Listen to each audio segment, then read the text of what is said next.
Hello students, आप सब कैसे हैं। आप सभी का आपके अपने चैनल पर स्वागत है। जो भी नया स्टूडेंट जुड़ा है वो सबसे पहले चैनल को सब्सक्राइब कर ले, लाइक और शेयर करना ना भूले। और जो भी कुछ नए शब्द बताए जाते हैं आप लोगों को वो अपनी कॉपी में लिख सकते हैं। कॉपी में लिखने का फ़ायदा ये है कि कभी आपको ज़रूरत पड़े तो उसको समझ सकते हैं, देख सकते हैं। ठीक है, हम इसकी 3 वीडियो बना चुके हैं। हम यह पाठ के हम 2 पार्ट जो भाग हैं वो हम पढ़ चुके हैं। आज हमारा नेक्स्ट भाग है। पाठ को धीरे धीरे पढ़ेंगे। पहले पाठ पढ़ने के बाद जिस तरीके से मैं पढ़ा रही हूँ उस तरीके से यदि आप पढ़ रहे हैं, ध्यान लगा के पढ़ रहे हैं, बीच में इसको स्किप नहीं कर रहे हैं, तो आप आसानी से इसमें से सारे क्वेश्चन, कोई भी क्वेश्चन पर्सन उठ के आ जाए, आप सारे कर सकते हैं। पर बात यह है कि आपने वीडियो शुरू से लास्ट तक देखनी है। ठीक है, तो अब हम शुरू करते हैं पाठ का नेक्स्ट भाग। अंग दोरजी, लोपसांग और गगन बिसा अनंतः साउथ पोल पहुंच गए और 29 अप्रैल को 7900 यानी कि 7900 मीटर पर उन्होंने कैंप 4 लगाया। यह संतोषजनक प्रगति थी। अब इसी क्वेश्चन 2 लाइनों में से देखो काफी सारे क्वेश्चंस बन रहे हैं एक नंबर के। साउथ पोल कौन पहुंचे थे, ये नाम याद होने चाहिए। अंगदोरजी, लोपसांग और गगन बिसा। ठीक है, कब पहुंचे थे? 29 अप्रैल को। ये कहाँ, कितनी ऊंचाई पर था? 79 मीटर पर।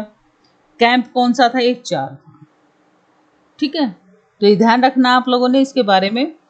और यह संतोषजनक प्रगति थी। प्रगति का मतलब उन्नति थी, क्योंकि वो इतने ऊपर जा चुके थे तो उन्नति तो थी। ये संतुष्ट करने वाला मतलब आनंद देने वाला। ठीक है, संतोषजनक थी मतलब उन्हें संतुष्टि मिल रही थी इस चीज के लिए। जब अप्रैल में मैं बेस कैंप में थी, तेनजिंग अपनी सबसे छोटी सुपुत्री डेकी के साथ हमारे पास आए थे।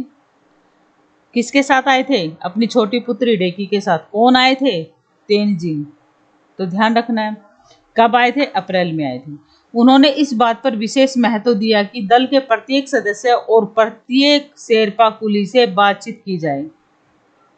ठीक है, जब मेरी बारी आई मैंने अपना परिचय यह कहकर दिया कि मैं बिल्कुल ही नौसिखिया हूँ। अब यहाँ जो नौसिखिया वर्ड आया है, शब्द आया है नौसिखिया, उसका मतलब है नया सीखने वाला, बिल्कुल नया, कुछ नहीं आता, यानी कि मैं 0 से शुरू कर रही हूँ, नौसिखिया। ठीक है, और एवरेस्ट मेरी पहला अभियान है।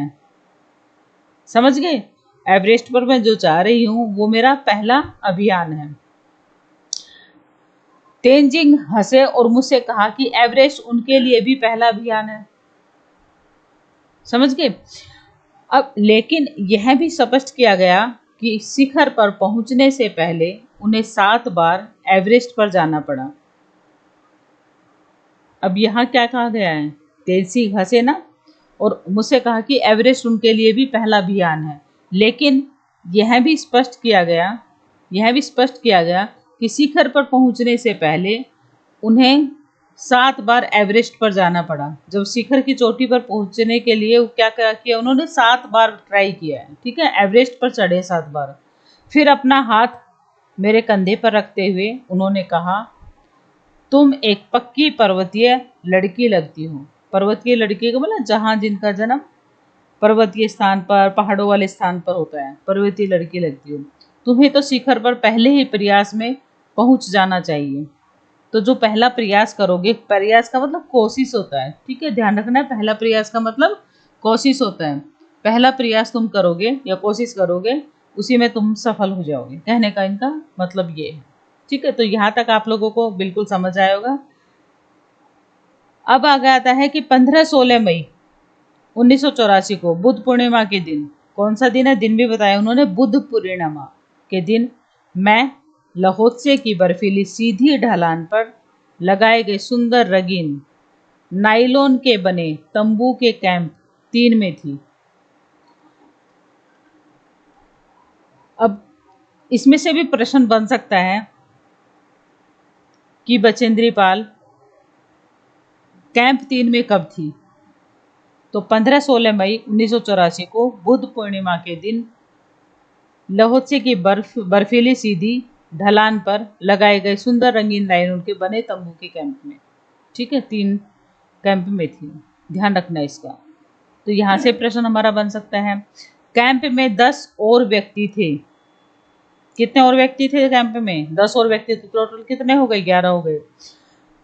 लोपसांग तशारिंग मेरे तंबू में थे। कौन कौन थे उनके तंबू में? लोपसांग तशारिंग मेरे तंबू में थे। एनडी शेरपा तथा और 8 अन्य शरीर से मजबूत और ऊंचाइयों में रहने वाले शेरपा दूसरे तंबुओं में थे। ठीक है, तो जो 8 अन्य शरीर से मजबूत थे उनके में 2 थे, उनका नाम आपको बता दिया है। और जो दूसरे 8 थे और बचे जो 8 वो कहाँ थे? वो शेरपा दूसरे तंबुओं में थे।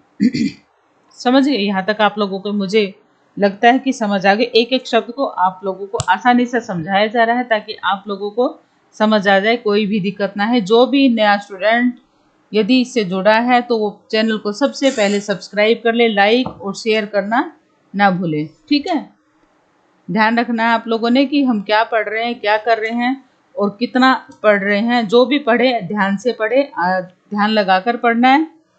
दूसरी बात यह है कि जो भी कुछ करोगे, जो भी तुम पढ़ रहा हो, अच्छा जो तुम्हें लगे तो वो लिख लेना। लिखने का सबसे अच्छा फायदा मैंने शुरू में बताया है कि आप उसको भूल नहीं सकते। ठीक है, क्या नहीं हो सकता? आप उसको भूल नहीं सकते। अब आता है हमारा आगे, 8 अन्य शरीर से मजबूत और ऊंचाइयों से रहने वाले शेरपा दूसरे तंबुओं में थे। मैं गहरी नींद में सोई हुई थी कि रात में 12:30 बजे 12:30 पर बजे के लगभग मेरे सिर के पिछले हिस्से में किसी एक सख्त चीज के टकराने से मेरी नींद अचानक खुल गई। अब कुछ अचानक होता है तो उनकी नींद अचानक से खुल जाती है, क्योंकि कोई सख्त चीज आती है और उसके सर से टकराती है। किसके सर से? बचेंद्री पाल के। ठीक है, और साथ ही एक जोरदार धमाका भी हुआ। तो पूछ सकते हैं कि रात के जब 12:30 बजे थे और वो अपनी गहरी नींद में जब बचेंद्री पाल सो रही थी तो क्या हुआ था? तो यहाँ से क्वेश्चन बन सकता है, प्रश्न बन सकता है। तभी मुझे महसूस हुआ कि एक ठंडी बहुत भारी कोई चीज मेरे शरीर पर से मुझे कुचलती हुई चल रही है। मुझे सांस लेने में भी कठिनाई हो रही थी। ठीक है, तो ध्यान रखना, इसमें से प्रश्न बनने के पूरी संभावना है। यह क्या हो गया था? एक लंबा बर्फ का पिंड हमारे कैंप के ठीक ऊपर लहोत से ग्लेशियर से टूटकर नीचे आ गिरा था। तो ये इन लाइनों का भी आपने ध्यान रखना है कि एक लंबा बर्फ का पिंड, पिंड का मतलब गोला होता है, पिंड हमारे कैंप के ठीक ऊपर, जहां उनका कैंप लगा हुआ था उसके ठीक ऊपर लहोत से ग्लेशियर से टूटकर, कौन से ग्लेशियर से टूटकर? लहोत से ग्लेशियर से टूटकर नीचे आ गिरा था और उसका विशाल हिमपुंज बना हुआ था। हिमखंडों, बर्फ के टुकड़ों तथा जमी हुई बर्फ के इस विशालकाय पुंज ने एक एक्सप्रेस रेलगाड़ी की तेज गति और भीषण गर्जना के साथ सीधे ढलान से नीचे आते हुए हमारे कैंप को तहस नहस कर दिया। वास्तव में हर व्यक्ति को चोट लगी थी। यह एक आश्चर्य था कि किसी की मृत्यु नहीं हुई थी। तो ध्यान रखना, इसमें एक क्वेश्चन नंबर ये पूछ सकते हैं कि क्या उस कैंप में जब बर्फ गिरी थी या बर्फ के जो चट्टान गिरी थी उसमें किसी की डेथ हुई थी या मृत्यु हुई थी? नहीं थी, उसमें कोई मृत्यु नहीं हुई थी। तो इस बात को आप लोगों ने ध्यान रखना है। ठीक है, इसमें टाइम भी दे रखा है, कितने बजे का टाइम है, कब ये हादसा हुआ था, तो ये भी ध्यान रखना है आप लोगों ने। कोई भी एक एक पॉइंट आप लोग ध्यान से पढ़ोगे ना तो आराम से, बिल्कुल आराम से, आसानी से आ जाएगा। ठीक है, अभियान, ये सारे इसके अर्थ में पहली उसमें वीडियो में बता चुकी हूँ। अभियान मतलब होता है किसी काम के लिए प्रतिबद्धता, मतलब तैयार रहना, बिल्कुल अभियान, योजना बनाना। ठीक है, ध्यान रखना अभियान। कभी सोचो कि क्या है ये, क्या नहीं है। ठीक है, हिमखंड को बर्फ के टुकड़ों, हिमखंड भी वही है, बर्फ के टुकड़ों तथा जमी हुई बर्फ के इस विशालकाय पुंज ने, समझ गए ना? ये ध्यान रखना है, छोटे छोटे टुकड़ों से बर्फ के जो टुकड़े हैं उसे वो जमी हुई बर्फ हो जाती है, वो विशालकाय पुंज बन गया। कि एक्सप्रेस रेलगाड़ी की तरह, मतलब इतनी तेजी से गिरा जैसे एक्सप्रेस नहीं चलती है, एकदम दिल दहक जाता जब पास से निकलती है तो। और भीषण गर्जना, तेज गर्जन के साथ, वो भी तो आवाज करती है ना, एक्सप्रेस जो ट्रेन होती है, गाड़ी होती है, रेलगाड़ी होती है, तो वो भी आवाज करती है। सीधे ढलान से नीचे, मतलब इधर उधर नहीं, सीधे ढलान से नीचे हमारे कैंप को तहस नहस करके कर दिया। वास्तव में हर व्यक्ति को चोट लगी थी। यह एक आश्चर्य था कि किसी की मृत्यु नहीं हुई थी। आज की वीडियो हम यहीं तक रखेंगे, छोटी छोटी वीडियो बनाएंगे ताकि आप लोगों को आसानी से बिल्कुल सीधे तरीके से समझ आ जाए। Thank you.